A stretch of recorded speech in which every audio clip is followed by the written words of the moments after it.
लेकिन परमेश्वर मुझसे बात कर रहा था कि आने वाले समय में जो इमोरालिटी है, जो व्यभिचार है, जो पाप है, वो इतना बढ़ जाएगा कि फॉरेन कंट्री में परमेश्वर मुझे दिखा रहा था कि जो गुप्त अंग के आकार के जैसी बिल्डिंग्स बनेगी फॉरेन में, जो गुप्त अंगों के जैसे लगा करेगी, और इतने इमोरल लोग होंगे, इतने व्यभिचारी लोग होंगे जो ओपनली अपने व्यभिचार के बारे में घमंड किया करेंगे आने वाले समय में।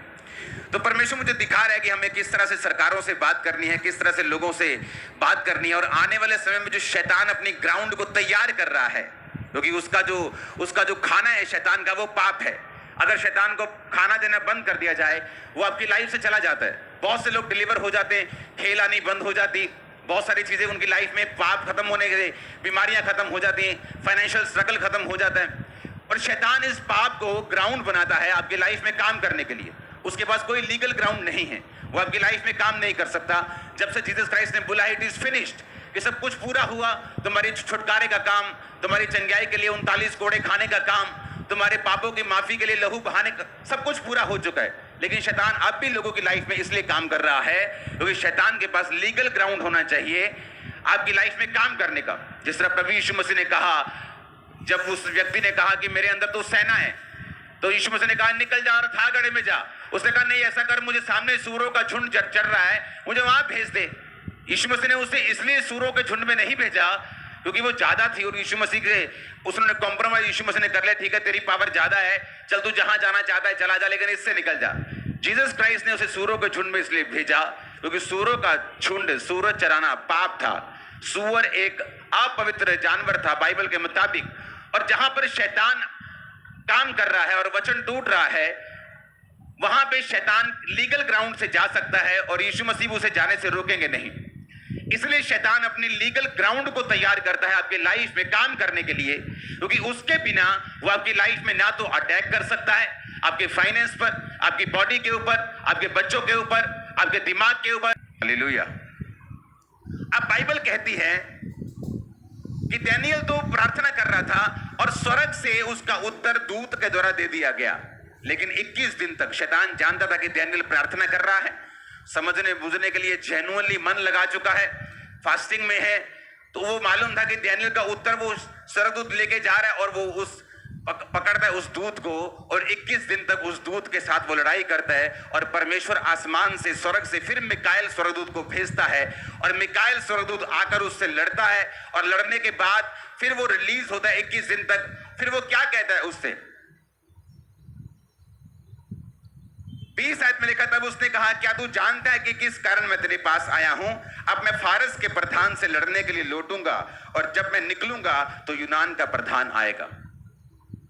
आप जानते हैं इस हिस्से को जब आप स्टडी करते हैं, जब ये लड़ाई हो रही थी आत्मिक क्षेत्र में, ये कोई शारीरिक लड़ाई नहीं थी। ये स्वर्ग में एक, कौन सा स्वर्ग? 3 तरह के स्वर्ग हैं। एक आसमान को भी स्वर्ग बोलते हैं, एक ऊपर, एक और ऊपर, इसलिए पौलुस कहता है मैं तीसरे स्वर्ग, यानी जहां परमेश्वर की उपस्थिति, वहां उठा लिया गया।